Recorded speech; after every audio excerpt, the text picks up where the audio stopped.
দেশ এবং দেশের বাইরে যে যেখান থেকে দেখছেন চ্যানেল এসের ডিজিটালে সকলকে স্বাগত।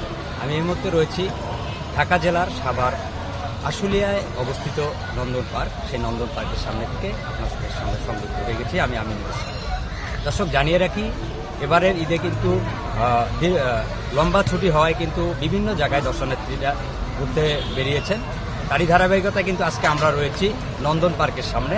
আসলে আজকে নন্দন পার্কে কিন্তু আমরা সকাল থেকে এ পর্যন্ত আমরা অনেকটাই ভিড় দেখতে পাচ্ছি।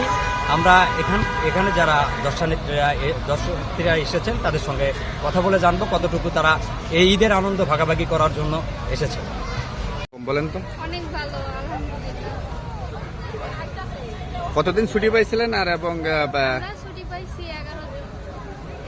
এর পর দিন ঘুরতে আসি আর অন্য জায়গায় যাওয়ার প্ল্যান আছে। গ্রামের বাড়ি কেন যান নাই? গ্রামের বাড়িতে যাই নাই, প্রতিবার যাই, এবার যাই নাই। এখানে করার ইচ্ছা তাই রাস্তাঘাট মোটামুটি ভালোই লাগতেছে।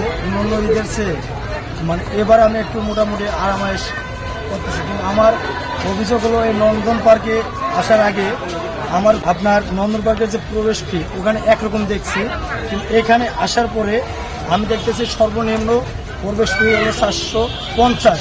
যারা আমার মতো নিম্ন আয়ের মানুষ আছে তাদের কাছে এটা অনেক বেশি, এটা আমি ব্যক্তিগতভাবে মনে করতেছি।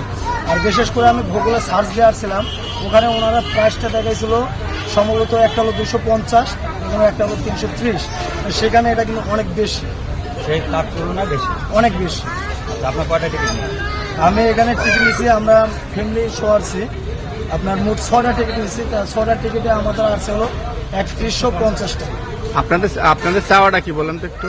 আমাদের চাওয়াটা যে এই যে যারা নিম্ন আয়ের মানুষ তারা যাতে সবাই একটা ঈদের আমেজ, সবাই তো বাচ্চা পোলাবা নিয়ে ঘুরতে আসে, কিন্তু প্রাইসটা অনেক বেশি হয়।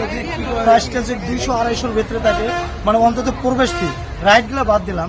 রাইড আছে না, অনেক রকম শখ আছে তাদের, তারা উঠলে ফি দিতে হবে, কিন্তু প্রবেশ ফিটা অনেক বেশি মনে হয়। ঈদের এমএজটা কিরকম কাটছে আপনাদের এই ঈদে? আসলে অবশ্যই ঈদটা একটা খুশির, এবং আমরা আমাদের পরিবার নিয়ে ঈদের সময় ঘুরতে আসছি। এই জন্য ইনশাল্লাহ ওয়েদারটাও ভালো, যদি একটু গরম পড়ছে, বাট একটু বিকেলবেলা ঘোরার জন্য। কোথায় আসছেন ঘোরার জন্য? হ্যাঁ, কোথায় আসছেন ঘোরার জন্য?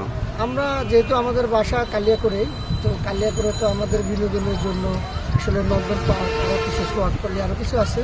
তো নন্দন পার্কটাই আসে, বাচ্চাদের জন্য কিছু রাইড আছে, এই জন্য নন্দন পার্কে আমাদের আসলে ঘোরার জন্য আসে। টিকিট কাটছেন? টিকিট মাত্র তো আসলাম, একটু ভিড় কমুক, টিকিট জনগণ আসতে দেবে না। আমাদের কোনো সমস্যা হয় না। আমরা 12:30টায় টিকিট কাটছিলাম, দুইটা রাইড ছিল আমাদের, ঘুরছি ফিরছি, কোনো সমস্যা না। আমরা ফিরে যেতে চাই। কোথায় আসছিলেন আপনারা? আমরা থাকি বাইরে। কোথায় আসছিলেন ঘোরার জন্য? নন্দন পার্কে। নন্দন পার্কে। ঢুকছি 12:30টার দিকে, এখন বেরিয়ে গেলেন? এখন বেরো যাচ্ছি। খুব ভালো লাগলো দেখতে। কোন প্যাকেজটা নিয়েছিলেন আজকে? আমরা 4:30টার দিকে। 450 সব ঘোরার জন্য।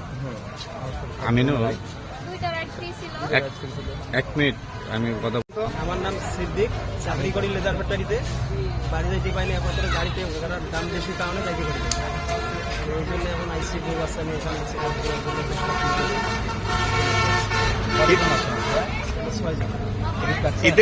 ঈদের আমেজটা কিরকম লাগছে আপনাদের? ঈদের আমেজ ভালোই।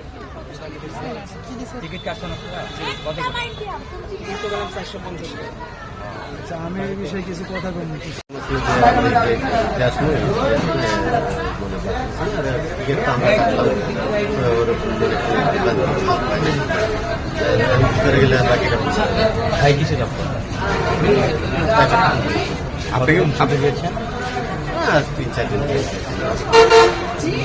ভাই, আপনি কি মুসলমান? তারপরও ঈদের আনন্দ ভাগাভাগি। হ্যাঁ, এটাই বলেন।